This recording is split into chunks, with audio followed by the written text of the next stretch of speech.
We're living at a time where there are three main issues that we all need to address. The first issue is climate change. The second issue is economic inequality.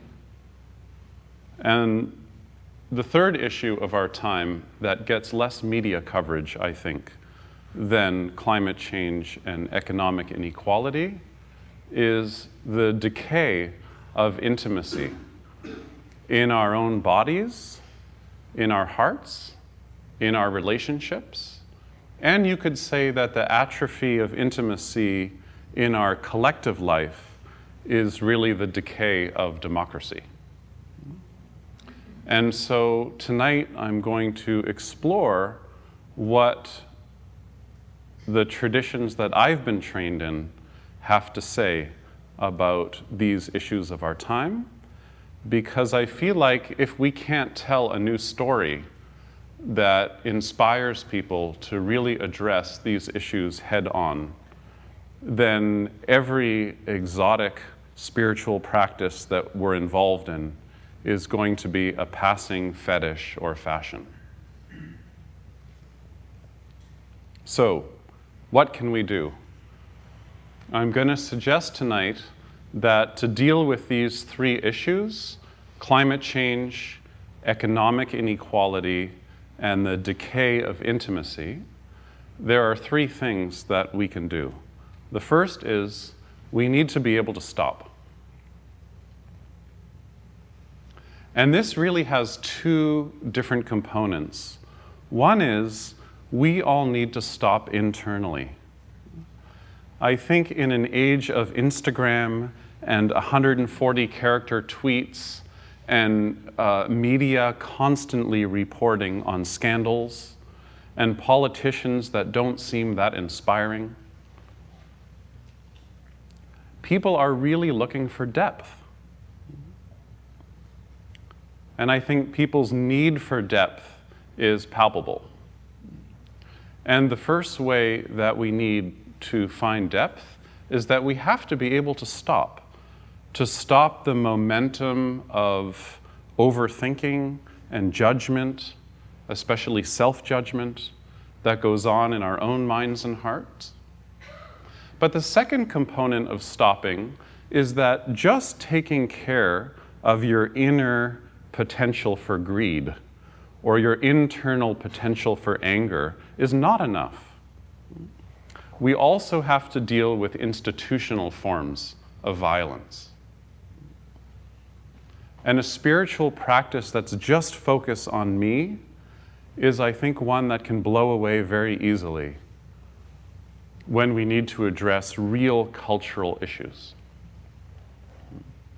So one way we also need to stop is we need to stop cooperating with systems of violence that keep doing damage to our families and our communities and our earth.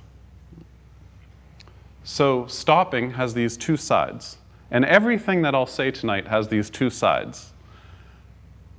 That I think the test of a deep commitment to life is that all the principles we're involved in can heal both internally and also culturally. So, we need to stop. Second, we need a practice. I think we all like to pick up books about stopping, and then we read them, or half of them, and then 2 minutes later, we're just as neurotic as when we bought the book. And I really don't think it's important whether your practice is a meditation practice, or a dance practice, or a music practice, or an art practice. I think the most important thing is that we mentor in something for a long time until it becomes a craft that roots us in an embodied way in our lives. Something that connects us to making ethical choices, something that keeps us honest, something that keeps us focused on living a life where we become clear about our intentions. You hear this a lot phrased these days as mindfulness practice. And mindfulness these days is presented as a practice of paying attention, which I think is fair. It is a practice of giving our attention. But as mindfulness practice matures, it's not just about paying attention, it's about paying attention to the quality of your intention, the quality of your attention. In other words, to pay attention to your intentions. And that way, it's not just about sitting still watching your own breathing, but it's about all day paying attention to your motivations in the choices that you make with your body, with speech, which is where I get in most of my trouble, and also with the patterns in your mind. So we need to stop, we need to practice, and I think the most radical thing you can ever do in a culture is to tell the story that's not being told. Because I think right now, mostly what we hear from the religious leaders, I was going to say the religion department, is that we need to stop and we need to practice. But I think activist DNA is a double helix, and it really needs two things. On the one hand, we need to stop and we need to practice, but on the other hand, we need better stories. And we're a culture that's addicted to a certain story about success, about energy, about oil, and we all know they're outdated. I don't know anybody who's really addicted to oil. We're told all the time we're addicted, but who drives to the pump, excited about oil? We're not addicted to oil. We're addicted to a narrative. And the sign of being addicted to a narrative is that there's no room to tell another story. You see? Now, I'll get into this as the evening goes on, but one thing that I'm starting to realize about stories is that when there's a dominant story, the way it gets replaced is by not inventing a new story, but paying attention to the stories that aren't being told because they're not making it into mainstream culture. In other words, the new story is already here, but it's in the margins. And we have to pay attention to the stories being told in the margins because that's the next story. We don't need to invent it. And if you're waiting around for the next big meta-narrative about what to do with your life, you're still going to be caught in the same addiction. Right? So, we need to stop. We need a practice, because you can't stop without a practice. And when your practice gets working, and this is my theory about practice, is one sign that your practice is getting deeper is that it makes you ask deeper questions. That's how you know the practice is working, is that the questions you begin to explore about your life become deeper.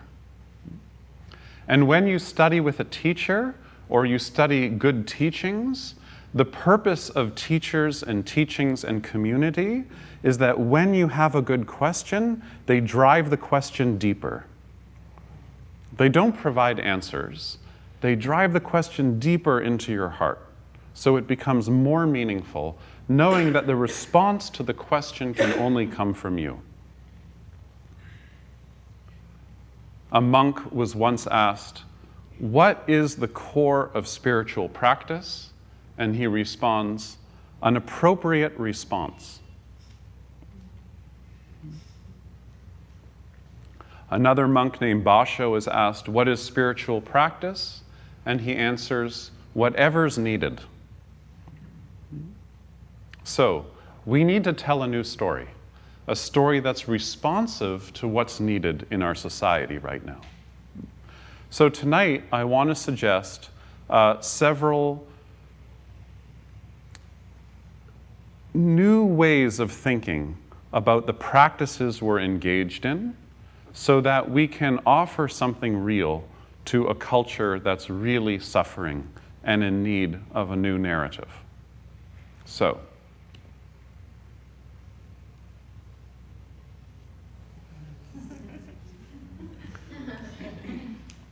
here is the new story.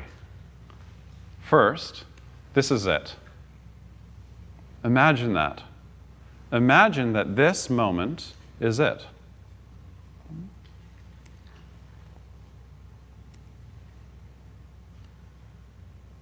So, we live in a post-metaphysical era.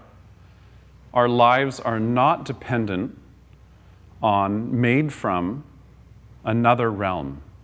Maybe there's no other world after, beyond, or behind this one. This may not be so popular in British Columbia. Our lives are impermanent. We talk a lot about the present moment, but if you try and grasp the present moment, you'll see that there is no present moment. There's just this. The quality of the light in the room right now, our bodies digesting dinner, arriving here together. There's just this. It's so easy to miss. But because when you pay attention to this, you see that it's impermanent, there's something in our mind that is scared of impermanence. Have you noticed this? And so, because we know that the physical reality is impermanent, so we use our imagination to get bigger than the physical, to get metaphysical, to create a story about permanence in a reality that's impermanent. And I think the real courage of having a practice is to be able to tune in, make contact with what's arising in the present moment, and simultaneously not hold on to it. So how do you have the courage to turn to what's arising, even when what's arising is painful, and simultaneously to be intimate with it without holding on to it? So I think this is the key task of practice. So, first point, this is it.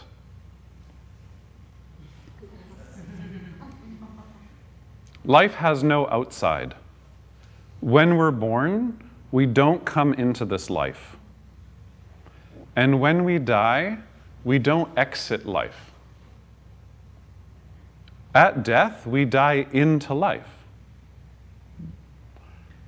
Death is not some sphere that's separate from life. If you take a body and you watch it decompose, this is a practice that's done in the Theravada Buddhist tradition, in the 4 foundations of mindfulness. They leave this one out in the mindfulness-based stress reduction. They eat a raisin instead. But the Buddha's instruction is actually to watch a corpse decomposing over 14 days. And when you watch a corpse decompose, its body swells, the heat element leaves, the air element leaves, and then it gets so swollen that, and one of the reasons why it's swollen is because maggots start eating your body from the inside. And then at some point, they all start coming out of your mouth. Okay? If you look at a corpse as it's decomposing, it actually looks more alive than a body that's alive. You see? So we spend so much time focusing on having a life that is separate from death, that we keep life and death as 2 different things. Right? But at what point do you become born? I mean, if you're ever with someone during pregnancy, it's not like there's something that's not alive and then suddenly it's alive. And at death, it's exactly the same way. Life has no outside. There's just this. karma? The word karma means causality. It comes from the root kur, which is where you get the English word creativity. So karma literally means what you're going to do with what you've got. What are you going to do with the ingredients you have, right? Here's this room, we have these ingredients. What are we going to do with these ingredients? But karma is not something that happens to you. This is this idea that's kind of absurd that we've inherited, that karma happens to me as if there's like spiritual air miles you get when you do good things or bad things. That's actually linked into this idea that there's a death that takes you out of this life. But actually, all you are is karma. Your genetics, your fascia, your muscles, your memory, your brain, every time you take an action, the action has an effect. I always say this is the key teaching for teenagers, that everything you do has an impact. You do nothing, it has an impact. You do something, it has an impact. But that impact is what you are. It's not separate from you. So the key teaching of karma is a teaching of non-duality, is that karma is something you are. You are a bundle of causes and effects.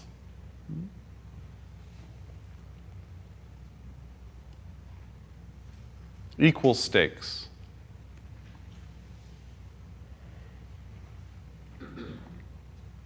Your life impinges on other lives because of karma. The choices that you make when you eat, the choices that you make when you make purchases, the choices that you make when you vote, but the everyday choices you make when you speak, and when you love, and when you hate, and when you fall down and you can't get back up again. All of these choices impinge on other people. I like to tell the story of being on retreat, and my teacher at the time had an elderly student who was ill. And he came the first day and he said, "Could I come and sit on the retreat with you?" Now, a silent retreat is pretty demanding, and he was ill and he was elderly, and it was hard for him to attend the retreat. So he came and he sat at the beginning of the day, and I thought to myself, he's not going to last very long. Anyways, he sat all day. Then we thought he was just going to be there in the morning, but the second day he showed up, the third day he showed up, and he sat the whole retreat, which was very inspiring. And at the end of the retreat, somebody said to him, "You said you were just going to come at the beginning of the retreat, and we could see that it was very painful for you to get up and sit down on the floor. Why did you stay for the whole retreat?" And he said, "When I sat down, there was a young person sitting next to me who was in his early 20s, who was so fidgety. So I said to myself, I'm going to sit beside him until he's still."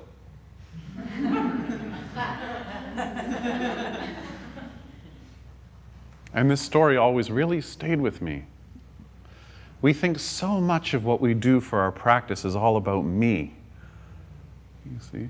And what I want to suggest in this articulation of another story is that you can't get happy by yourself. It's an oxymoron. A path towards joy, a path towards freedom, has to include other people.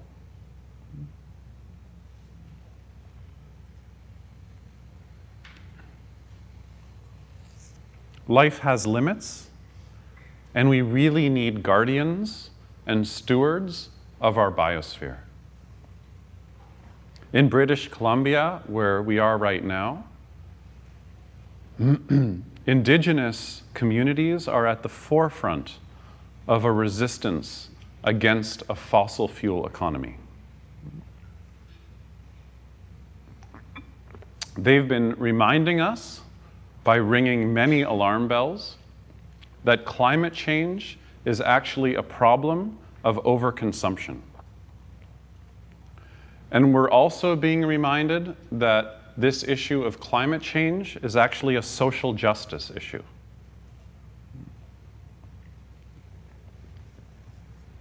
And building bike lanes and buying better light bulbs is not going to heal. And it's not going to change our economic structure. So the interesting thing about climate change is it's actually a gem or a diamond. And it has many different sides. And as you start to look at the different sides of climate change, you see that every other issue is wrapped up in the issue of climate change. We call our economy capitalism. But we're not living in a capitalist economy. We're living in an extractivist economy. And if we're going to tell a new story, we have to stop drilling into the earth, and we have to start drilling deeper into our own imagination to create a new story that's inspiring and slowly moves us out of a fossil fuel narrative. Because, like I said earlier, we're not addicted to oil. Let's not believe that.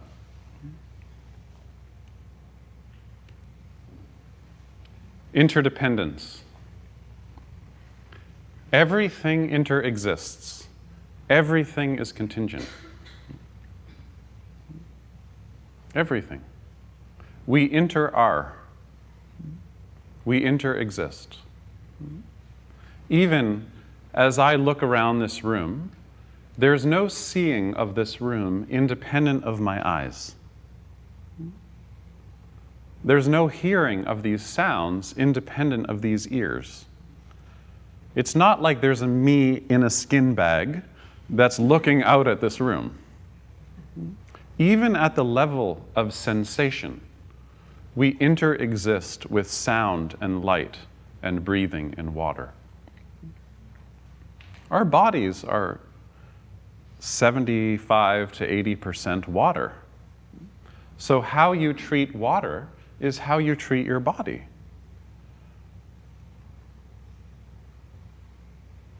And water passes through our body every 3 days.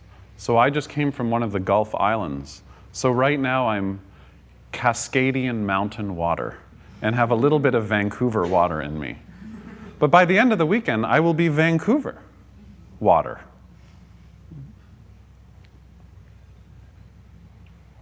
And when I go down to the water, it's not like there's a Michael going down to the ocean looking at the ocean. Maybe the reason why we love the ocean so much is because when you go to the ocean, it's ocean recognizing ocean. Everything is so intimately connected that there's no thing that we can call a thing.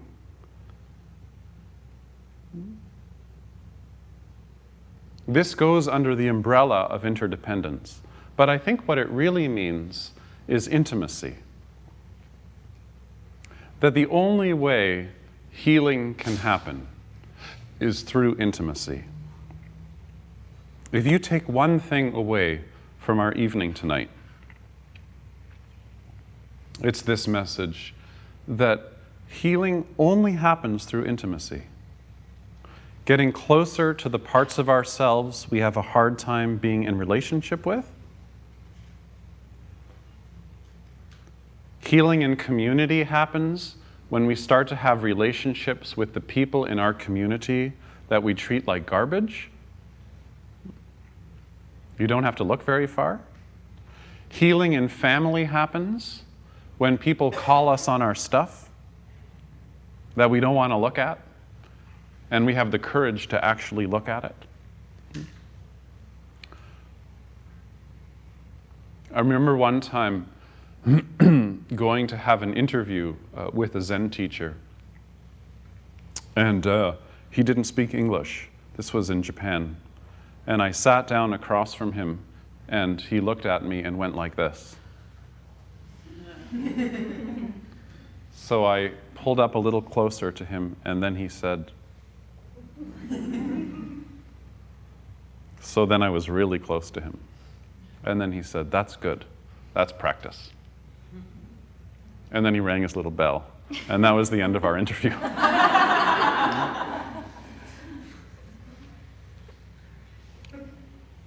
But isn't that the truth of what we need to do to have any kind of practice?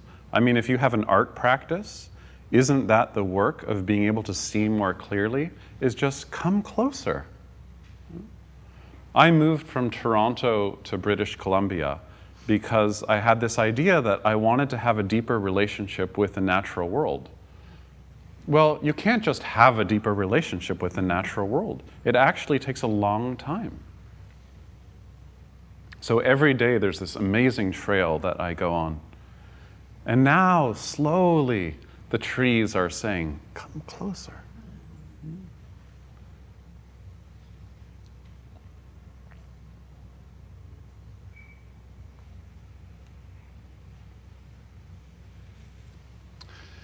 In meditation communities, language is considered the enemy. Have you noticed this? If you are following your breath and you start thinking, you're made to feel that thinking is so bad that you should get rid of it at all costs. So, I'm here to tell you thinking is okay. And also that we're human beings. And we swim in language. And sometimes contemplative practice is posed so much as a kind of anti-intellectual game. But we need language. We swim in language, and we need to recognize that the words we use can heal, and they can also really cause harm. Also, that our perception is determined by language. You see this a lot in recent studies that have been coming out in linguistics around how young kids who read a lot seem to have a better handle on their afflictive emotions. Because when difficult emotions arise, they can name them and they can articulate them more clearly.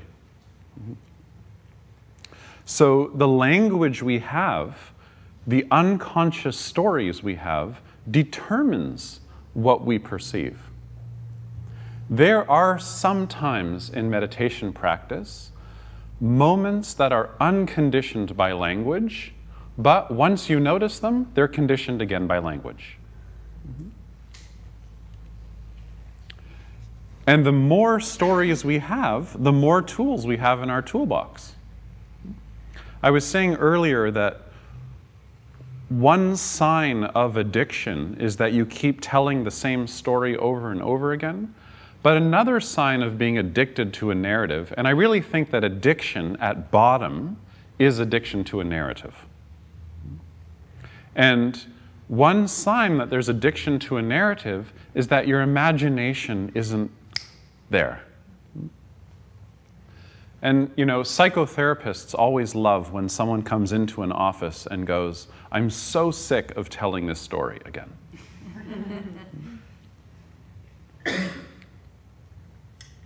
Because we know that psychologically, a change in language becomes a change in one belief system. 8. Life continues, but you're going to die.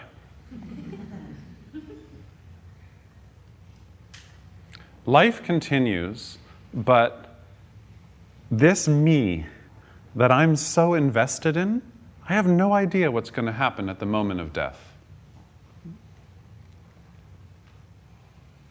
If you have the fortune, I think, as a young person, of being present with somebody who doesn't want to die, you can really see how no matter how much you hold on through resentment, anger, the inability to forgive, at some moment your body just lets go. And in our yoga practice, every day we lie down for 10 minutes. And one of my teachers, Patabi Joy, said the hardest practice is shavasana. Practicing to become a corpse. You lie down for 10 minutes and you practice dying every day for 10 minutes. You lie down, and the first thing you do is you let go of your breathing. So you relax your breathing until you can just feel your body breathing. And if you've had a lot of trauma or you have unresolved grief, you start to notice that there's a lot of holding in your breathing. And you work maybe for months, just relaxing until you can lie down, which is the same instructions you give someone who's dying, to just let the body breathe.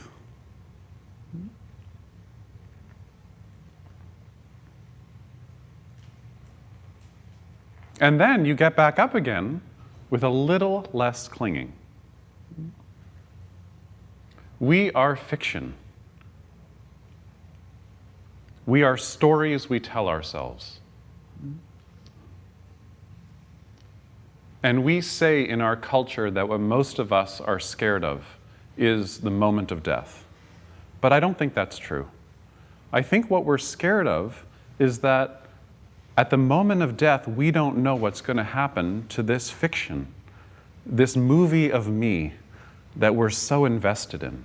But if you can look at that every day, then you see that it's not a practice for dying, it's a practice of living.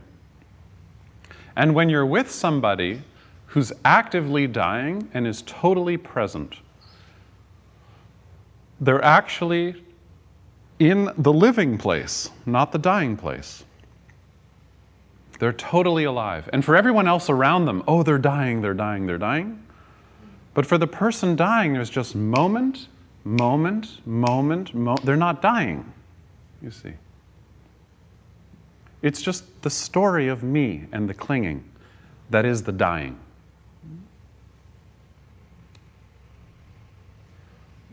This is my favorite slide.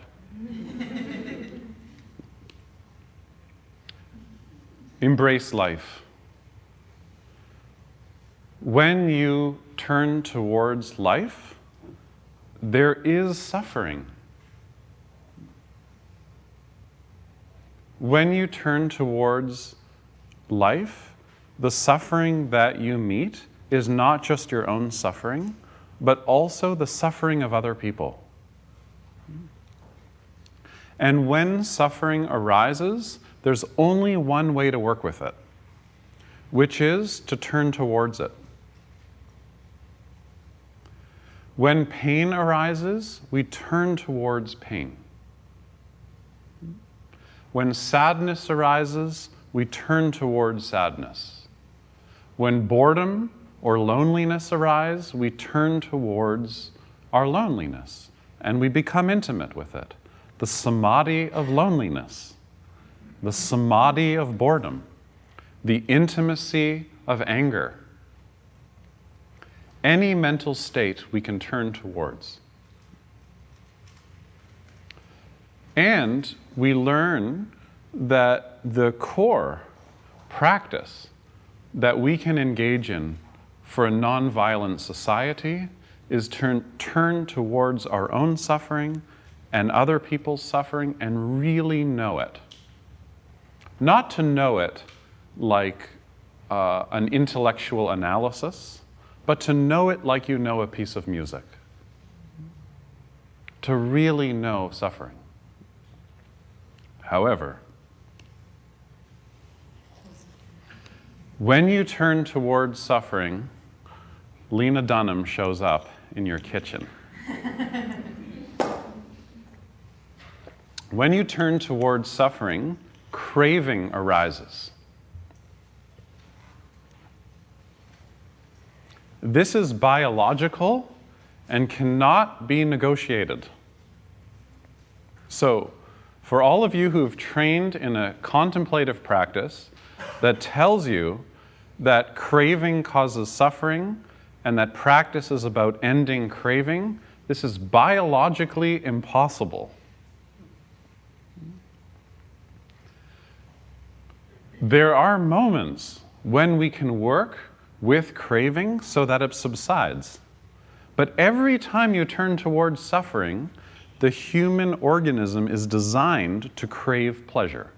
We're built that way, you see? So the core of our practice, and I'm saying this to every single person in this room, is we have to be able to learn how to be with the energy of wanting without feeding it. We have to model this in our families. We have to model this in our communities. To be able to feel what craving feels like and be with the energy of craving, knowing that it never lasts more than 5 minutes. And to be able to ride out that lively wave of craving until it passes. And maybe that's the hardest thing, because we crave pleasure when we turn towards pain. So, embrace life, knowing that when you turn deeply towards life, craving arises in the form of reactivity and in the desire for pleasure. And we all know that the thing desire loves most is more desire. So, how to embody craving, how to feel craving without acting on it, I think will cause our economic system to completely collapse. That's why soon this slideshow will be illegal in our country, because it's very bad for the gross domestic product.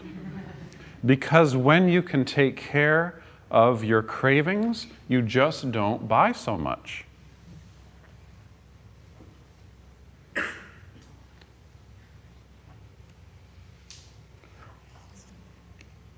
Freedom. The goal of practice is freedom. These days, all you hear about in terms of contemplative practice is happiness. How to get happy. 100 years ago, if you could interview your great-grandmother, what most oppressed people was having to feel good or be good. If you talk to your grandmother about this, or your great-grandmother about this, a lot of people were really oppressed by having to be really good and look good. Mm-hmm. I think now what's impressing people tremendously is this idea that we're supposed to be happy all the time. And the baseline of our moods, we're told, is really a hyper-arousal, actually, which is a kind of manic condition. You see? So happiness is a byproduct of practice, because in the absence of clinging, joy arises. But freedom is not based on feeling a certain way. If freedom was based on being happy, then when you were unhappy, you weren't free. But you can be in pain and you can be free. There's a psychological freedom that we can achieve in turning towards life without craving. And in the absence of craving, freedom arises, the freedom to choose. And to not be helmed in by the historic and compulsive reactive patterns that are so programmed in us.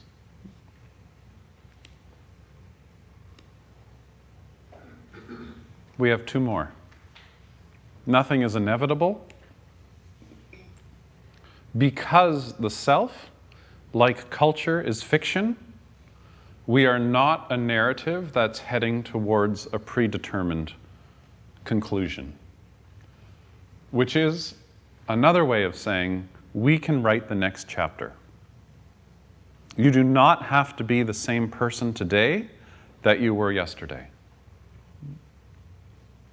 But the thing is, what blocks our hearts more than anything is not allowing ourselves to have our own experience. Oh, this neediness I feel, oh, I'm not supposed to feel that. And when you can't allow yourself to have your own experience, you're not living your life. And then the next chapter is predetermined. You see? But nothing is inevitable.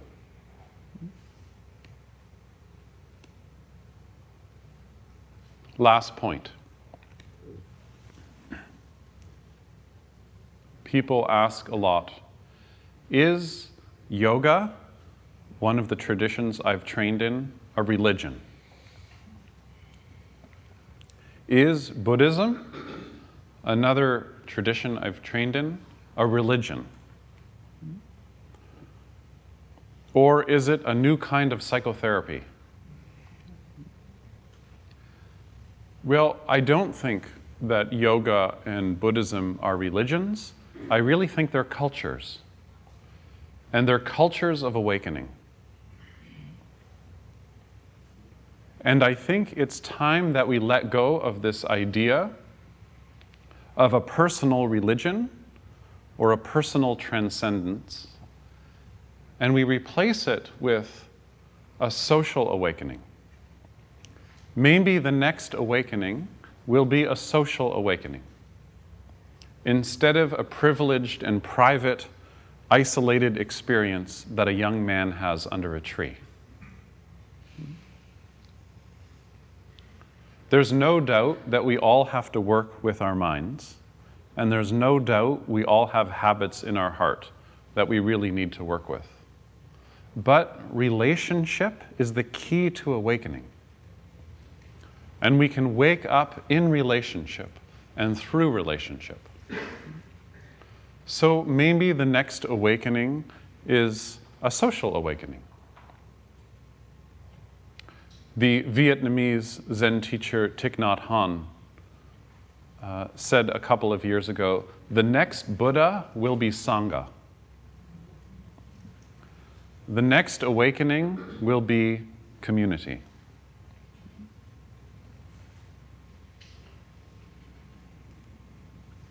My hope is that these practices and these narratives that I've suggested can form what I hope will be key points in a practice that can allow us to wake up together and to exit this idea of an isolated me trying to get ahead and get happy for myself. As you become more sensitive in your own life, in your own heart, you start to feel more free. And as you feel more free, you start to feel the pain of others more deeply. And you start to feel the pain of our earth more deeply. And you start to feel the pain of animals more deeply. And there's no way out of that. So the only thing to do is to roll up your sleeves and go to work. Once you have all your basic needs met, you have privilege, you have a house, you have health, you have access to good food. Once you have all your basic needs met, there are only two things left to do. One, take really good care of yourself. And two, help other people.